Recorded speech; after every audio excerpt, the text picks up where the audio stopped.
Halo guys, welcome back to Korea Ramit bersama orang Korea yang keren.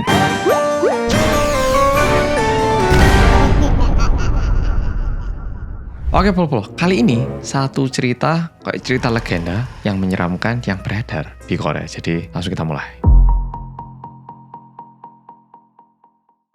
Oke, cerita ini merupakan cerita yang terjadi kepada seorang perempuan yang bernama Haeson yang berusia 27 tahun. Nah, 27 tahun jadi udah kerja di kantor dan kebetulan di hari itu setelah selesai kerja, Haeson ini makan di luar, jadi nggak makan di rumah. Setelah selesai makan, Mbak Haeson ini baru pulang ke rumahnya. Nah, di perjalanan pulang sebenarnya Mbak Haeson ini bisa milih mau naik taksi atau naik bis atau naik kereta. Masalahnya, kalau taksi mahal, kalau bis harus transfer. Cuman karena ini jamnya ini udah telat banget, sekitar jam 12-an. Bisa jadi di tengah perjalanan waktu transfer bis berikutnya ini udah nggak datang lagi. Nah, sehingga Mbak Haeson ini milih alternatif terakhir yaitu naik kereta.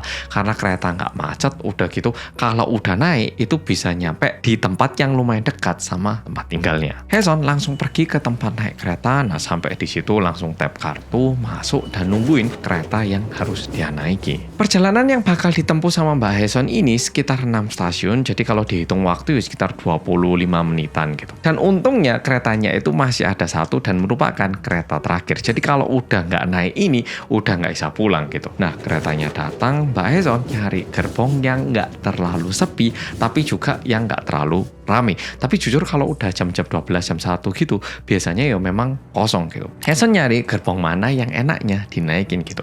Kebetulan ada satu gerbong yang ada 3 orang. Nah, Haeson naik kereta itu dan langsung duduk di kursi yang kosong. Nah, Haeson udah duduk. 3 orang di gerbong itu, mereka itu kebetulan duduk jajar tepat di depannya Haeson. Jadi kereta bawah tanahnya di Korea kan kursinya jajar gini, terus jajar depan gini atau Haeson duduk sini dan di depannya itu ada 3 orang dan duduknya itu cowok, cewek, cowok. Dan jujur di malam hari ngelihat cewek yang duduknya dihempit sama 2 cowok kan ya agak nggak nyaman ya, atau takutnya ini cewek lagi dibawa sama cowok itu dengan cara diancam atau gimana, atau takutnya ini cewek mabuk terus mau diajak pulang sama cowok-cowok ini kan juga bahaya. Sehingga meskipun udah duduk di kereta, Haeson itu kayak nggak bisa tenang gitu. Mau pakai headset juga takutnya nggak bisa mendengarkan pembicaraan. Siapa tahu ada pembicaraan yang bisa bikin Haeson tahu kalau ini cewek lagi diculik ataupun dibawa secara paksa. Haeson kan bisa bantu ataupun melaporkan polisi atau sehingga Haeson itu nggak pakai headset, nggak main HP, bener pura-pura nggak ngeliatin tapi berusaha mengamati sekitar dan juga mengobservasi ini cewek aman atau tidak. Keretanya jalan, dilihat ceweknya ini terkesan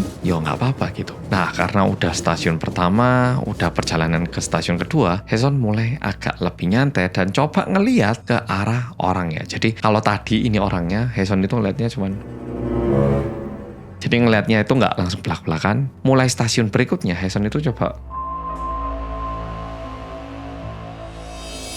Nah, coba ngintip-ngintip gitu. Dan kebetulan Haeson ini bisa ngelihat ceweknya ini entah kenapa itu terus ngelihat ke arah Haeson. Tapi ngelihatnya itu bukan kayak gini, tapi kayak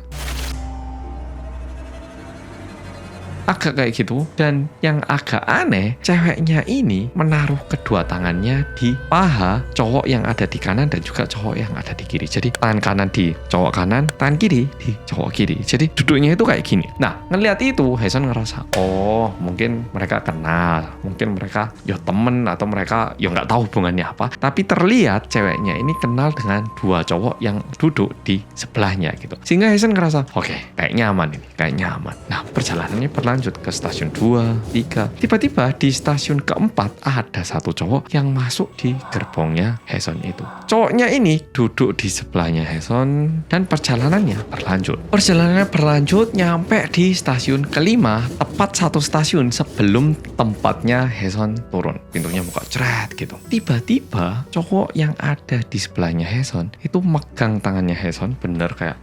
Lalu Haeson tarik keluar dari gerbong kereta. Haeson mau minta tolong, mau teriak, tapi bener-bener kayak belum teriak, itu udah tiba-tiba di luar gitu. Karena udah malam, Haeson juga capek, agak ngantuk, tiba-tiba ditarik. Jadi kayak nggak sempet melakukan perlawanan, tiba-tiba Haeson ini udah di luar. Dan pas Haeson keluar mau balik ke dalam gerbong kereta, keretanya ini nutup pintu dan berangkat. Ngelihat itu, Haeson tentunya jadi sangat frustasi karena ini kereta terakhir yang bisa bawa pulang Haeson ke rumahnya. Udah gitu, tiba-tiba cowok yang nggak kenal narik dirinya bayinya keluar. Tentu ya nggak terima dan juga bikin bingung ya tuh, ini cowok gendeng atau gimana gitu. Dan tentunya Haeson jadi jengkel dan pas mau komplain ke cowoknya ini, tiba-tiba cowoknya, maaf mbak, saya tarik keluar mbaknya, saya juga nggak ngasih penjelasan, mbaknya juga nggak kenal saya, maaf kalau mbaknya tiba-tiba saya tarik keluar, tapi mbak, tadi saya rasa kalau mbaknya nggak saya ajak keluar, takutnya mbaknya ikutan bahaya mbak. Tadi mbaknya duduk dan depannya mbaknya itu ada 2 orang laki-laki yang membunuh perempuan yang ada di tengah itu mbak. Saya lihat baik-baik, cewek yang di tengah itu udah meninggal, lehernya diikat dan talinya didudukin sama cowok yang ada di sebelahnya. Biar cewek yang ada di tengah itu nggak jatuh ke depan mbak. Jadi terlihat kayak duduk tegak dan saya nggak tahu mbaknya nyadar atau enggak. Cewek yang ada di depan mbaknya itu tadi bukan yang ngeliatin mbaknya, tapi udah meninggal mbak. Makanya ngeliatin mbaknya terus dan tatapannya agak kosong. Dan saya rasa kalau mbaknya nggak saya ajak keluar, takutnya mbaknya juga jadi korban mbak. Mbaknya tahu nggak kenapa tangan cewek yang ada di depan mbaknya tadi itu kayak gini? Mungkin cewek yang ada di tengah itu tadinya udah melakukan perlawanan untuk berdiri dan juga maju. Tapi karena udah diikat kayaknya nggak bisa. Dan setelah meninggal, ceweknya itu kayaknya membeku kayak gitu mbak. Dan setelah kejadian itu, Haeson katanya udah tidak berani lagi naik kereta di malam hari meskipun kereta bawah tanah di Korea itu terkesan aman. Dan ini merupakan satu kayak cerita mistis yang beredar di Korea. Jadi aku sendiri nggak tahu ini beneran terjadi atau gimana. Cuman ada cerita kayak gini. Cuman kalau misalnya Pol-Pol naik kereta di malam hari di Korea, sebaiknya coba nyari gerbong yang duduknya itu banyak orang tapi agak terpisah-pisah. Dan kalau bisa jangan duduk sebelah orang yang mabuk. Bisa jadi dimuntahin. Oke Pol-Pol, video kali ini sampai di sini. Kalau Pol-Pol suka dengan video kali ini, jangan lupa bilang apa? Rinding dong. Oke Pol-Pol, makasih udah nonton video kali ini dan sampai jumpa di video